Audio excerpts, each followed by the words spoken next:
we're doing the opposite of that on Shred, where compound interest is working against you on your mortgage, and we want it working for us. So if we shred the mortgage and then accelerate the investment, we get to compound interest on the positive side that much faster.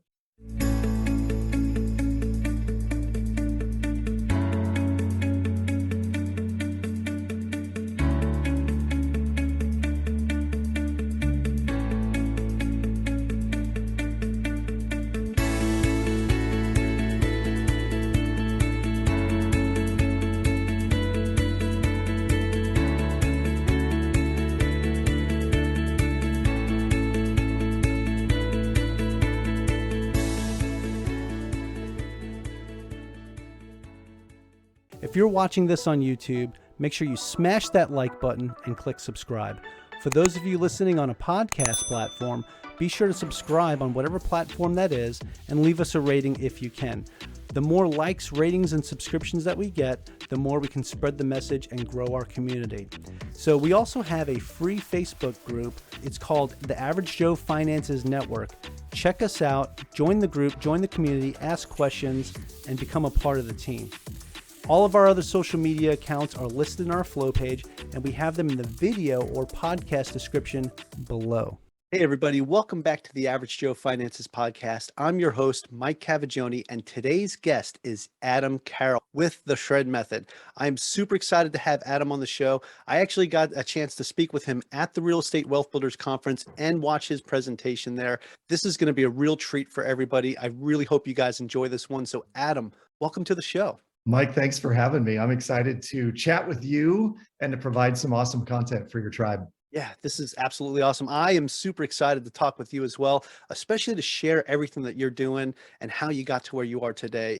It's an amazing story, and I really think my audience is going to appreciate it. So with that being said, Adam, if you could share a little bit about yourself, share your story. How did this all get started for you? Where did the Shred Method come from? Yeah, candidly, Mike, I was in the mortgage business for a number of years, and I stumbled into the mortgage business because, to be perfectly transparent, I got my wife pregnant and I was trying to build a business at the time. And she's like, no, I'm not going to have two babies at home while you gallivant around trying to build a speaking business. And that was the environment that I was in. And a friend of mine called one day and he said, hey man, there are people in the mortgage world wholesaling. So I was a wholesaler for a large mortgage firm, and I would go out and I would call on brokers trying to write mortgages for their company. And I was pretty good at it because I'm a natural relationship builder and I really enjoyed the industry. But what hit me, in all honesty, Mike, was I was watching brokers 5-point people, but it's when they charge 5 percentage points on a mortgage origination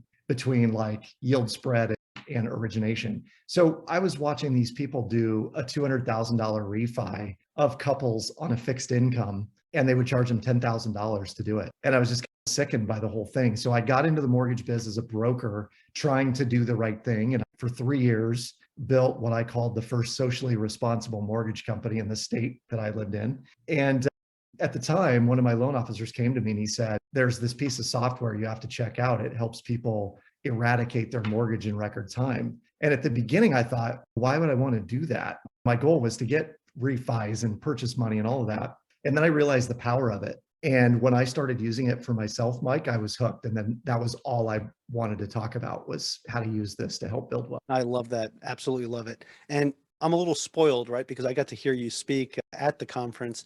Just hearing you say it all again, just how that all culminated to where it is today. Just the story of how you were trying to build something else up after getting your wife pregnant.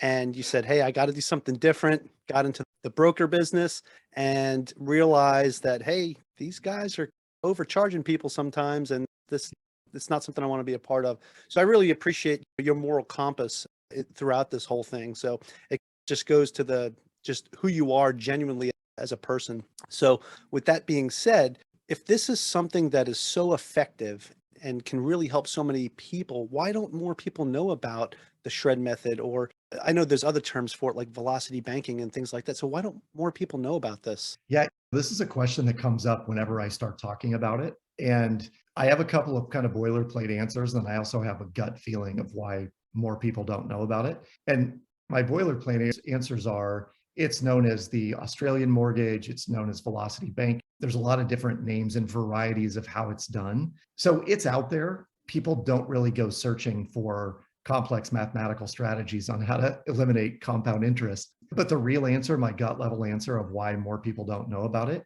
is the banking industry is so adept and so strong at marketing that when you start to realize what is being sold to the consumer, it's hard not to see it. I've made this distinction before. It's like being in the Matrix, and it's like Morpheus saying you can have the red pill and knowledge will be opened unto you, or you can take the blue pill and you'll wake up tomorrow, nothing ever happened. I took the red pill some time ago. And now when I watch marketing and advertising and people talking about buying things and taking out debt and doing all that, there definitely is good debt and bad debt. But the majority of us have taken on debt that we could eradicate really quickly. We pay no attention to it. And we take it for granted that what the bankers are giving us is the right thing. It's the good thing. It's what we need. And I was sitting with a shred client last night, and she goes, "You just see all this differently, don't you?" And I said, "I do, and I can't unsee it. And once you see it, you won't be able to unsee it." Yeah, absolutely. It's funny because the next question I have for you, I think I already know the answer to,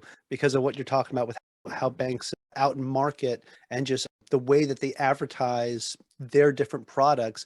But I would think that still being able to take out a HELOC is still a product from the bank. So why don't banks advertise this type of strategy? First of all, to understand the banking system, the bank takes in deposits. And I'm sure your audience knows this intently, but I'm going to share it with you. The bank takes in deposits. They loan out those deposits times 10. It's called fractional reserve banking. And so if you put $10,000 into the bank in a savings account, and you've done that under the guise of like doing the right thing because you need 6 to 12 months worth of living expenses in the bank, the banker is taking your 10 grand and going and loaning out $100,000 at somewhere between at this point, 5% and 25% if it's a credit card. And they're making money hand over fist on the money that you have just sitting there in a savings account. Meanwhile, you have a long compound interest mortgage. You have a 5 to 7 year car note.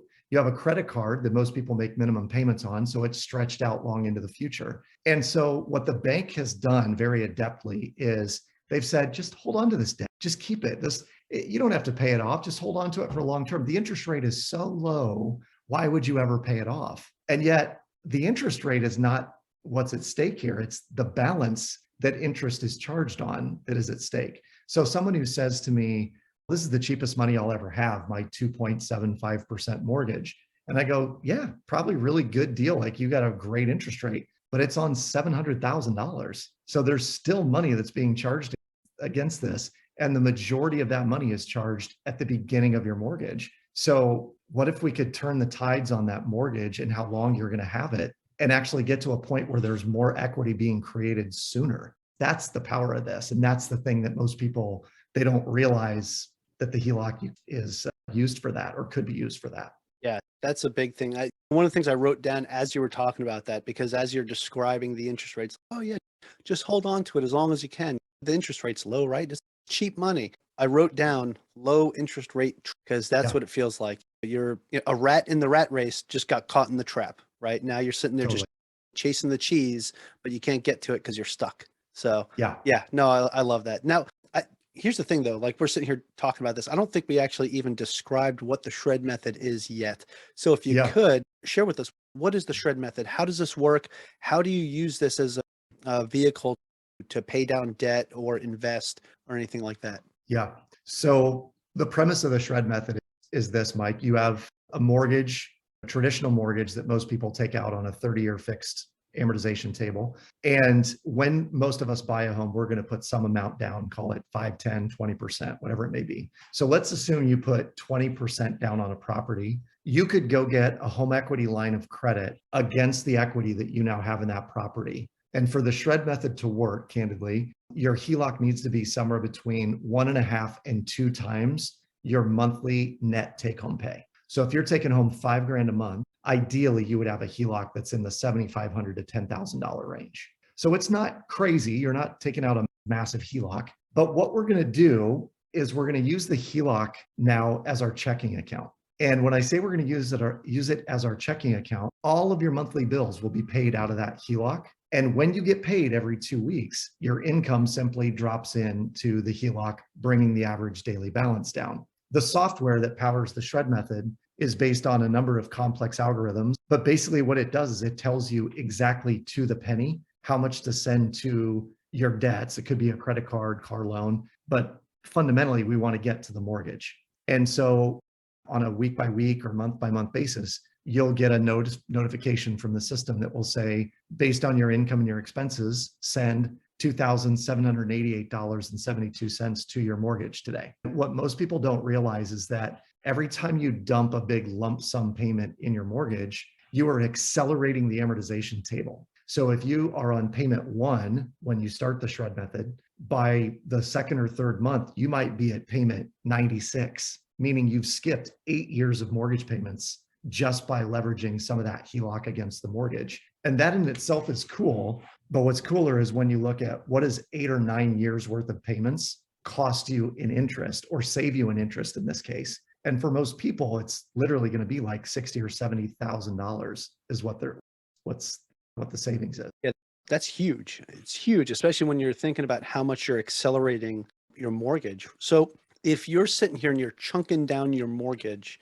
will the bank automatically make it so that when your payments are going in, like you're already fast forwarded on your amortization table? So will they say, so let's say, for example, you have a $500,000 mortgage, right? And you've chunked it down to where you owe 380, and Yep. maybe you cut off 10 years of your mortgage. Now, when you make a regular payment, does that count as like payment number, I guess if it's 121. going monthly? Yeah. So 121. Yeah. Yep. Wow. Okay. And that's Yep. something I wasn't really too sure about myself, because this is something I'm also looking at doing. I just recently took out a HELOC. We were talking about this before we hit record, and I was using it to invest, and I still have enough of it left to start chunking down my mortgage. And this was actually one of the methods I wanted to do.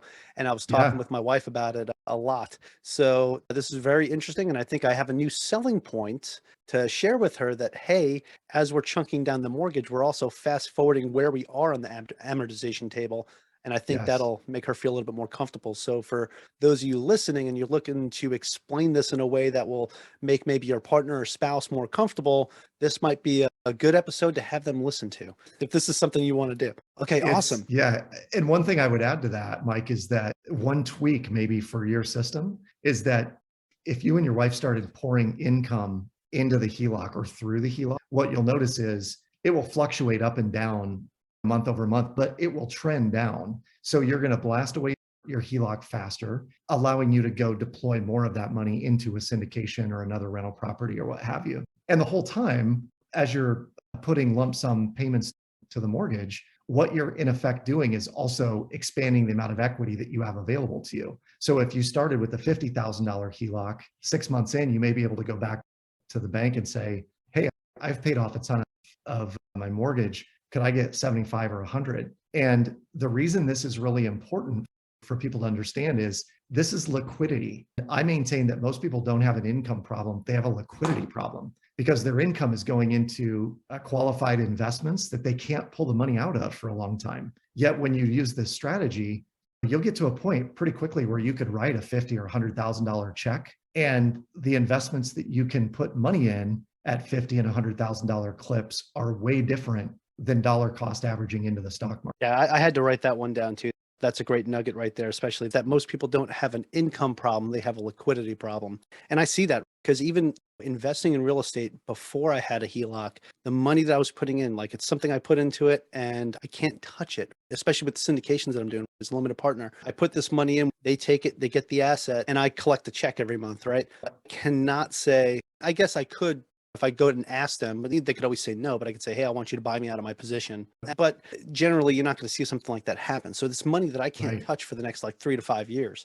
Whereas if I put it into the HELOC, sure, I put it in, but I still have more liquidity because as I'm paying it down with the money that I'm getting monthly from the syndication, I'm getting some of that back. I'm getting that liquidity back. And I think that's pretty awesome because that's exactly what I'm doing right now. So I don't even take a profit from the syndicate, like the money that I put into a syndication out of my HELOC. I don't even take a profit from it. I take every piece of the payment and I actually put it right back into the HELOC, which is way more than what the monthly payment is for the HELOC for the amount that I borrowed. So that's actually been a pretty great piece of that. So that's awesome. Now, with where we're at today, we're starting to see interest rates are rising, and we're seeing a lot of that right now. And by the time this airs, who knows what mortgage rates are going to be. But what do you do if you're in a situation and the interest rates on HELOCs start rising? So I know I have a 5-year window with the interest rate that I have right now in mind, and then it becomes variable. So I know, like, at that point, I'm going to go back and say, hey, I'd like to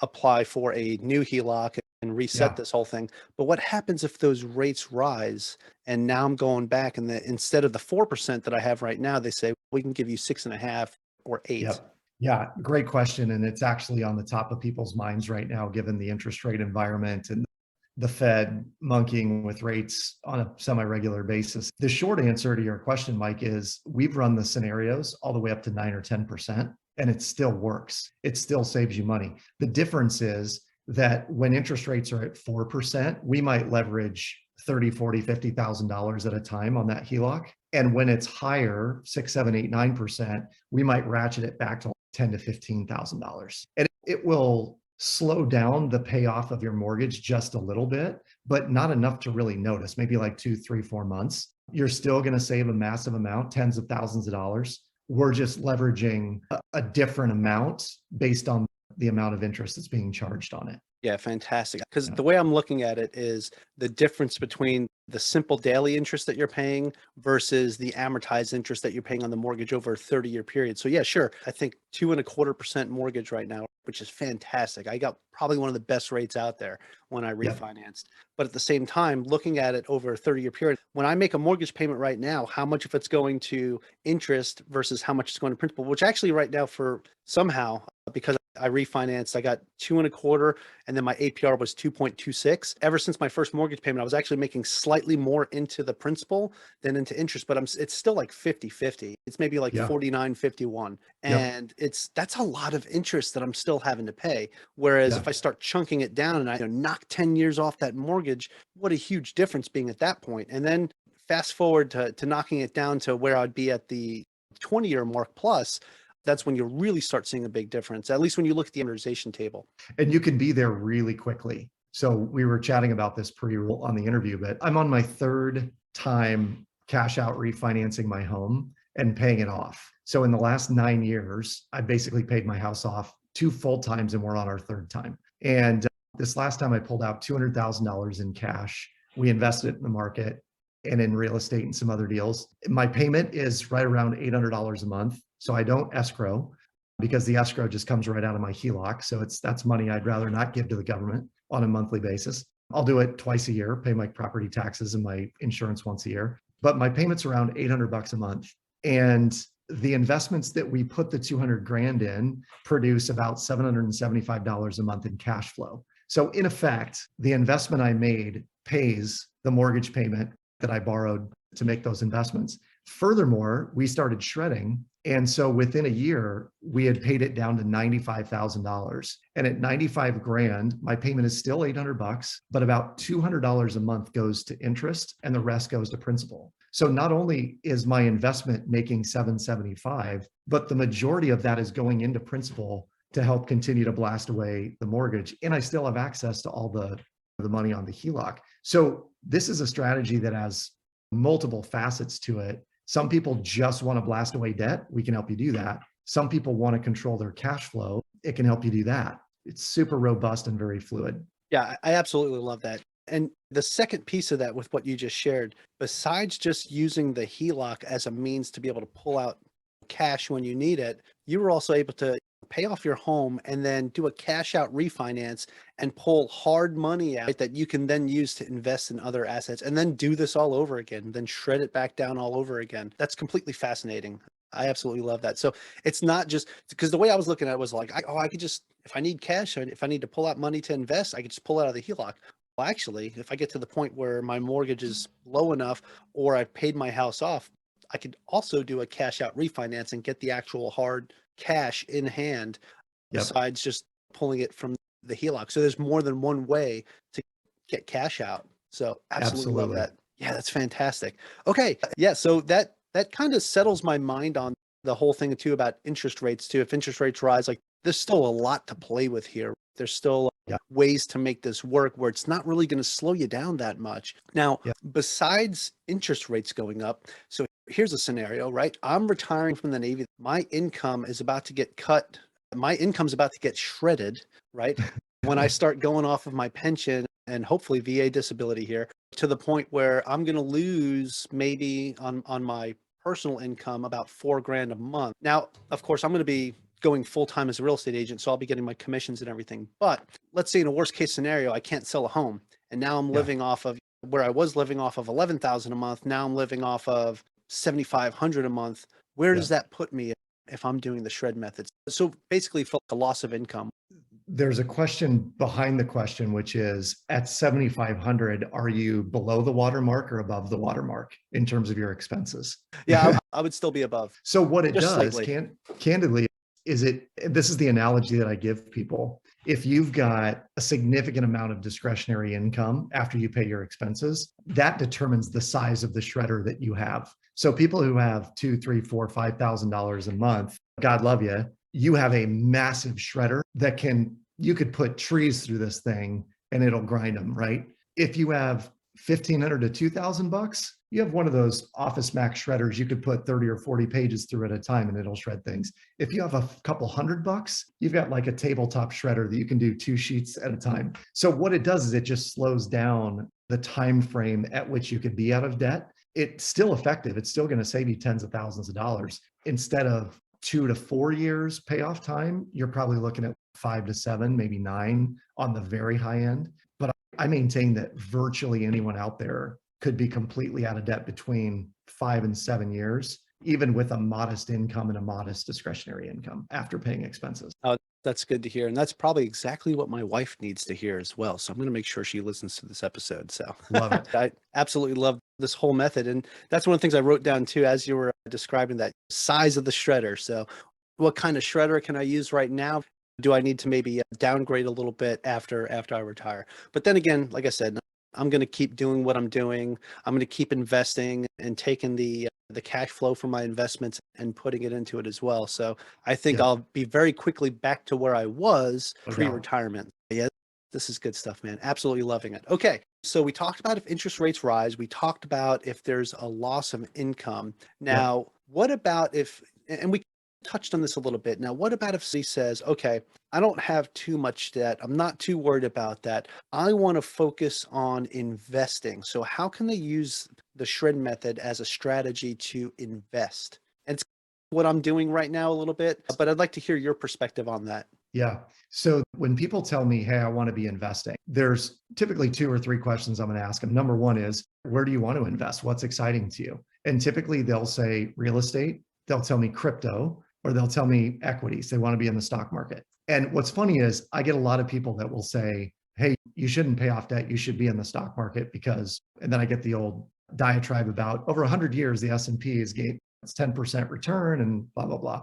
And I don't disagree with any of that. But the advantage of using Shred, and in particular, a home equity line of credit as your investment tool, is the liquidity of it, number one. So you could write, as I mentioned, a $50,000 check or a $100,000 check into an investment. And those investments are different. Mike, you're in syndications. Most syndications are going to return somewhere between 8 and 14% a year over year. If you look at the average over a 3 or 4 or 5 year span, that's what they're going to return. And if you go in the market, like you're subject to whether or not Elon Musk is going to tweet about something and have that stock ticker go down. Yeah. And in crypto's been so volatile. And even that being said, my disclaimer is I own a fair amount of crypto. But what I found is that whenever crypto goes down, I just pull some money out of my HELOC and buy it because it's on sale. And the logic behind that for me is it goes back to one of Warren Buffett's idioms, which is when gold is falling from the skies, you can either go out and collect it in a wheelbarrow. And the fact that you have a HELOC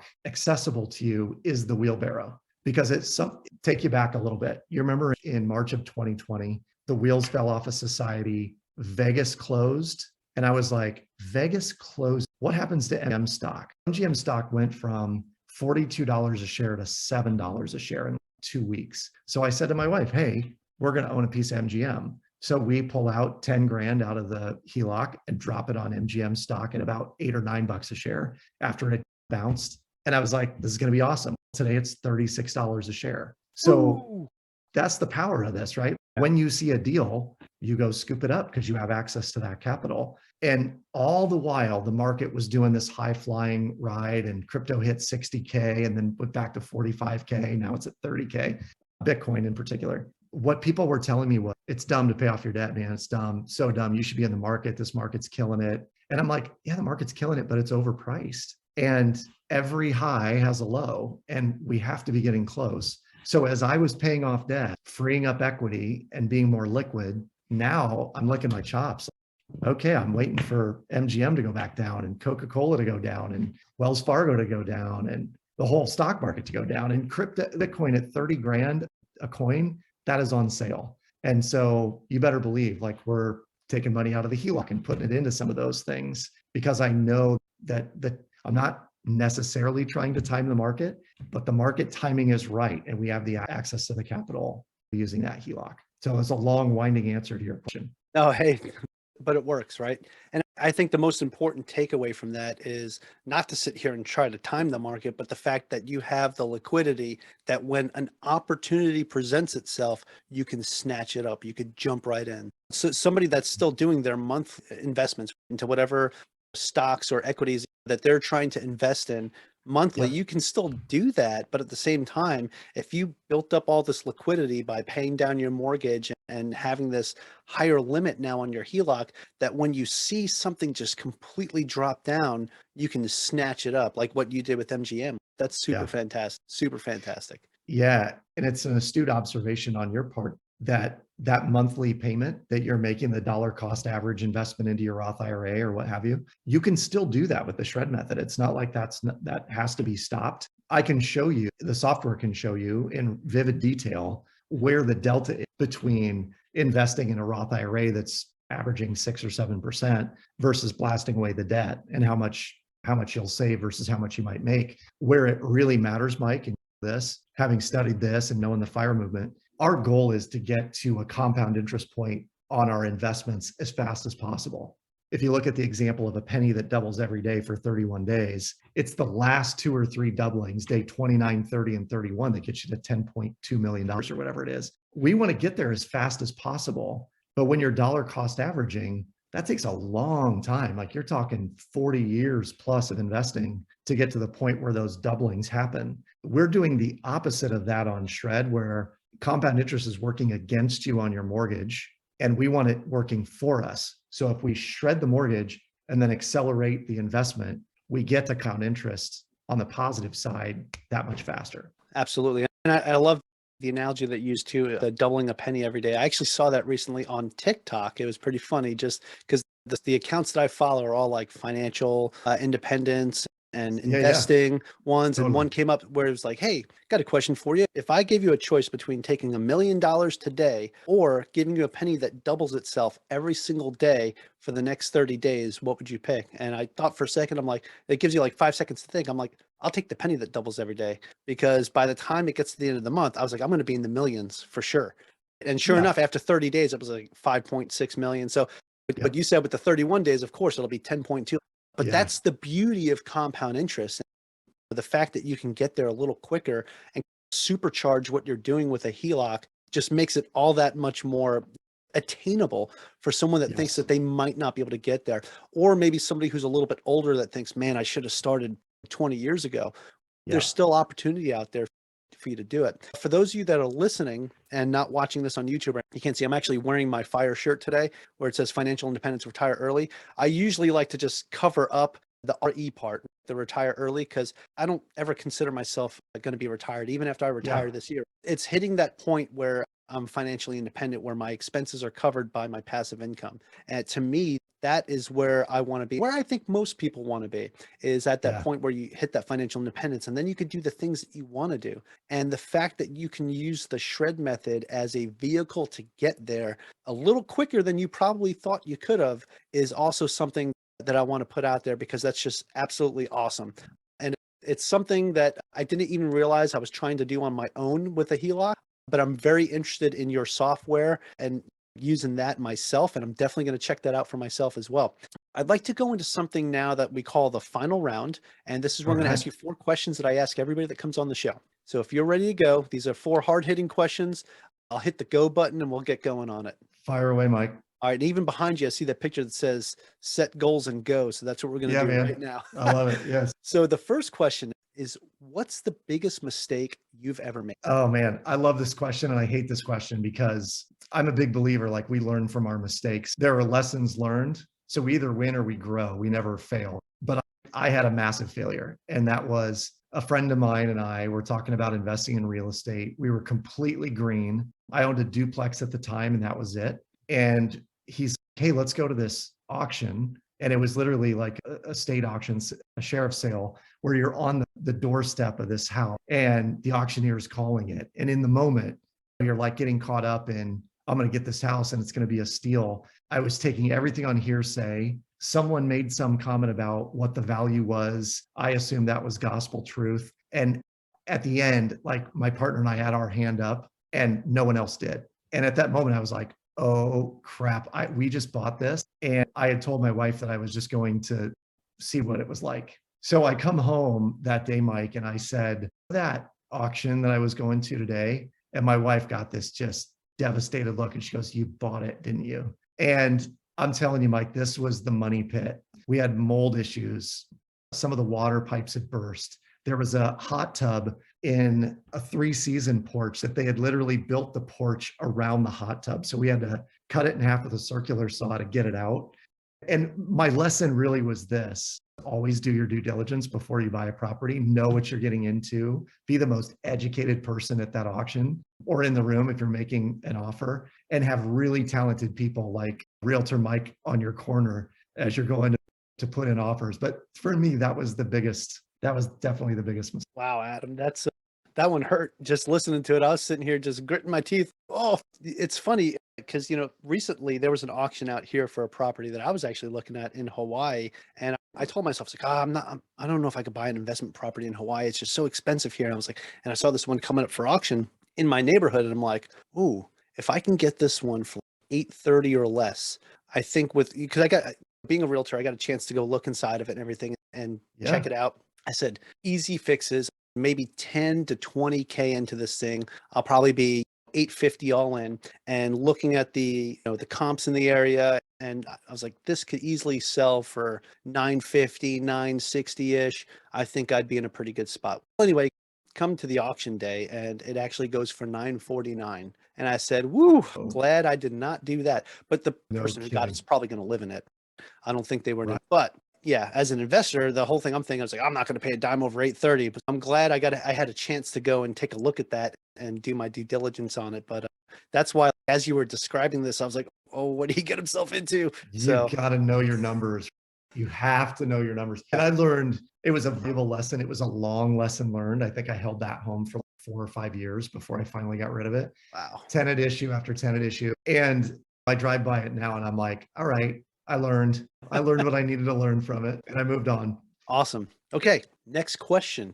This is another heavy hitter. Okay. And these all kind of tie into each other. So you'll see that, but what is something that you learned that you wish you knew when you first got started? Oh man, this method, candidly, that nothing has created wealth faster for me than knowing how to do this. And I wish I had learned about buying a duplex or a fourplex when I was in my 20s and shred it. If there are 18 to 25-year-olds out there, do yourself a favor, go find a duplex or a fourplex, live in one unit, shred the heck out of it. And within 3 or 4 years, if you're living on less than you make, you'll have a completely paid for asset that will become the foundation for your wealth building machine. I so wish I had taken the advice that I give to college students today, because I'd be, not that we're in the fire movement. I mean, we're in Coast Fire for sure, but we would have been in a way different scenario. Absolutely. Absolutely. Yeah. The best part is, because you're talking about how you teach this method to college students today. That kind of ties in again into the next question, and is, do you have any tips or tricks that you would recommend to someone that is just getting started today? So This has somewhat to do with what we talked about before in buying the house, but someone that's getting started today, what I would wholeheartedly recommend is finding someone in your close proximity that will mentor and guide you. I have found that mentor and people who have come before you and done it already are more than willing to help you set you on the right path. And I've had a number of tremendous mentors in my life, but if I were getting started right now and I knew that, let's say it's real estate that I wanted to be a part of, Mike, I would go figure out whether it's Bigger Pockets or guys like Diego Corzo or whoever it is. I would go find these guys and have them coach and guide and mentor me because they're going to help you avoid so many pitfalls. I think if I'd have the right person in my corner on that house purchase, they'd have been like, hey, don't go above 140. You're going to get hosed if you do. And I would have bypassed that and gone to the next home that he would have said, here, this is a good one. Do this one. You know what I mean? Yeah. So bottom line, mentors, find them, spend time, appreciate them, buy them coffee, buy them dinner, pick their brain. That's my best advice there. Yeah, no, I absolutely love that answer because it's one of the things I talk about on the show a lot. And a lot of my guests have come on and said the same thing. And besides just a mentor, it's just that whole networking piece, right? If you go out and you find somebody, you meet people, that's huge. And you could find yourself a great mentor at a local real estate meetup. Find somebody that you can just have that conversation with and have them in your corner that can really make a big difference in your own personal journey. A lot of people think that they might have to do this alone, but you don't. This real estate is mostly a team sport. So if you are getting into real estate investing, definitely go meet other people and take on a mentor. So I absolutely love that answer. Okay.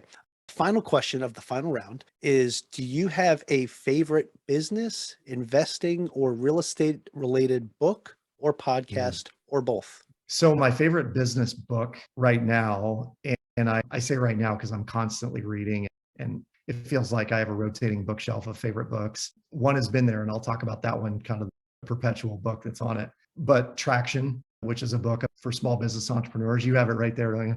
There we go. So I love the book Traction. I really love what it's done for my business in terms of creating streamlined efficiencies and systems and being very clear about expectations for my team. But I'll tell you I'll give you a book that you might not have heard of, Mike. And the book is called A Happy Pocket Full of Money. And it's by a guy named David Cameron Giocondi. The secret to this is I read it at least twice a year. And typically when I'm going on vacation or I'm taking a long trip, I'll pull it out, take it with me and read it. And the book is less about money and more about quantum physics. And it's the idea that like, it is our ideas, it is our thoughts, it is our vision, our belief in things happening that will bring them closer to us. And there's a little bit of Think and Grow Rich in there about having definiteness of purpose and doing one thing and doing it really well. But I read it all the time. When I read it from time to time, I should say, I'm re-inspired to get super focused and clear on what it is I want, because the people who achieve the most in life are the people who are clearest about what it is they're there to achieve. So somebody who says, I'm going to build a $10,000 passive income, and they're doggedly determined to do it, they'll do it, right? They're super clear on it.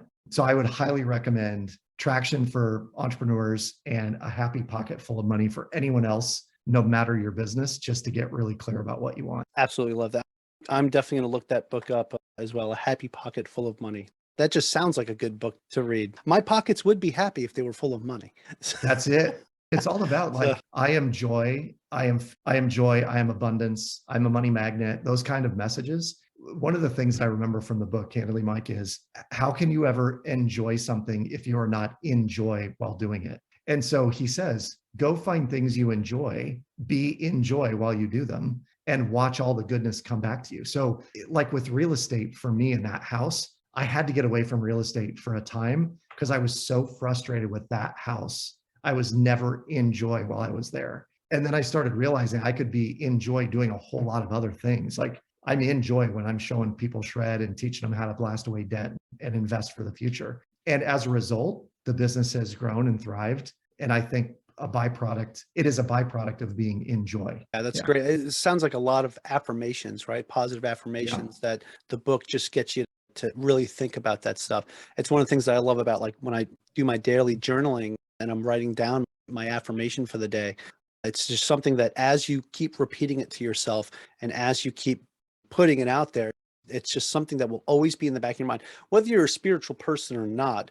if you keep repeating something, it's always going to be in the back of your mind. So either way, there's still a science to it because it's going to be stuck in the back of your head. You are just mentally just putting it there the entire time. So you might not be thinking about it all the time, but it's always there. So yeah, absolutely 100%. love that. I'm Do definitely going to you check that book out. do you remember Jim Rohn? Does Yep. that name ring a bell? Jim Yep. Rohn. So he had a saying that we become what we think about most of the time. And he also had a joke on top of that. He'd say, "My dad always said if that were true, by the time I was 15, I'd be an 18-year-old girl." That's you hit the rim shot on your sound effects board. And I truly believe that. Like what we think about, we bring about. And so to your point, if you're doing affirmations or you're reviewing your goals every morning, you can't help but not achieve those goals at some level because you're so focused on making that it's always in your mind day after day. Yeah, that's fantastic. Yeah. Hey, Adam, this has been absolutely phenomenal.